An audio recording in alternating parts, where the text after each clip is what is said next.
نا میں اصل میں اس بندے کو جانتا ہوں, میرے ایک استاد ہیں لاہور میں بیریا ٹاؤن میں ہی ہوتے ہیں. اچھا.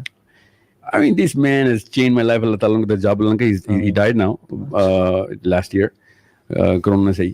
But میں ان کے پاس بیٹھا, ڈاکٹر تھے, میو ہاسپٹل ہے نا لاہور کا, اس کے ڈین رہے ہیں, کہ ہیڈ رہے ہیں وہ 20 سال. ٹھیک ہے. اینڈ ہی سیڈ کہ میں تمہیں رسک کا کانسیپٹ سمجھا دیتا ہوں, بہت آسانی سے سمجھ آ رہے گا, کتنے پیسے چاہیے. اب سارے یوتھ بیٹھا ہوا ہے, اچھا سب چپ. شرمندگی میں سوال کا جواب کون دیتا ہے؟ اسے یہ تو اوقات ہے پیسے کی کہ تم بتاتے ہوئے بھی شرمندہ ہو رہے ہو. جیسے کہ کوئی میں نے زنا کا سوال کر لیا, یار پوچھو کتنے پیسے چاہیے, کیوں نہیں بتا رہے ہو. ہی تو ایک تھا ذرا لڑکا, کہتا سر 10 کروڑ روپے چاہیے.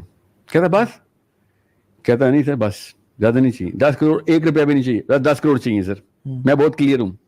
کہتا ریورس انجینئر کیا ہوا ہے, کیا کرو گے 10 کروڑ. کہتا جی سر. کہتا بتانا کیا لوگے. اس نے لٹرلی ماڈل بتائے گاڑیوں کے, جگہ بتائی کہاں پہ پلاٹ لینا ہے اس کا, ٹھیک ہے, لاہور میں, کہاں پہ, بیریا ٹاؤن میں پلاٹ بتایا. کہتا میں پلاٹ لینا سے 4 کنال سے کم گھر نہیں ہوتا. اچھا اچھا. I mean that boy اللہ کی طرف سے پلیس ہوا تھا, ایسے بول رہا تھا چربا زبانی سے, مگر you know how our youth is, کہ پوچھا تو سیدھا سوال پوچھا تو سیدھا جواب لے, بالکل ٹھیک کیا.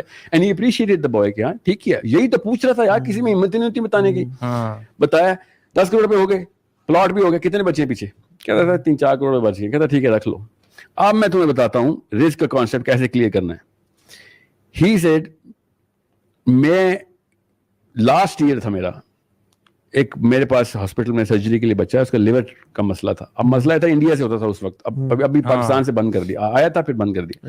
کہتے ہم نے انڈیا بھیجنا تھا, ہم نے انڈیا کال کی, انہوں نے کہا ہو سکتا ہے یہ ہوگا سب کچھ. کہتا اس کا گھر تھا اس وقت لاہور کی ایلیٹ ماڈل ٹاؤن میں گھر تھا, ٹھیک ہے, وہ تھا کوئی 7-8 کروڑ روپے کا گھر, چھوٹا گھر نہیں تھا, کنال لگا تھا, زیادہ کا ہی ہوگا. کہتا اس بچے کے پیچھے, صرف ایک بچے کے جان لیور بچانے کے لیے, اس کا گھر بھی بک گیا, گاڑی بھی بک گئی, اور جتنا کوئی مال مول تھا ادھار بھی لیا اس نے. اب دھیان میں رکھنا اس بات کو, اگر تمہیں اللہ نے صحت دی ہوئی ہے نا, تو یہ کروڑوں کا پلاٹ تمہارے اندر انسٹال ہوا ہوا ہے, ورنہ اسی کے لیے کروڑوں تمہارے ماں باپ قرضے لے لے کے کر رہے ہوں گے. تجھے ایک ایکسیڈنٹ کی مار ہے, تیری ایک لیور ٹرانسپلانٹ چھوڑ, کسی ٹانگ کے اوپر بھی چوٹ لگی نا, گاڑی کے نیچے آیا, تو تیری گاڑیاں گئی وہاں سے.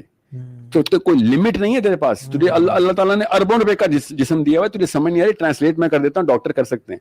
ہم نے ایسے ایسے بندوں کے گھر بکتے دیکھے ہیں, کیونکہ بچے کی جان کے پیچھے سب کچھ قربان ہے. So if you really think that you have a number in mind, then sorry, you are so delusional, you don't even know کہ دنیا اور لائف کا مطلب کیا ہوتا ہے.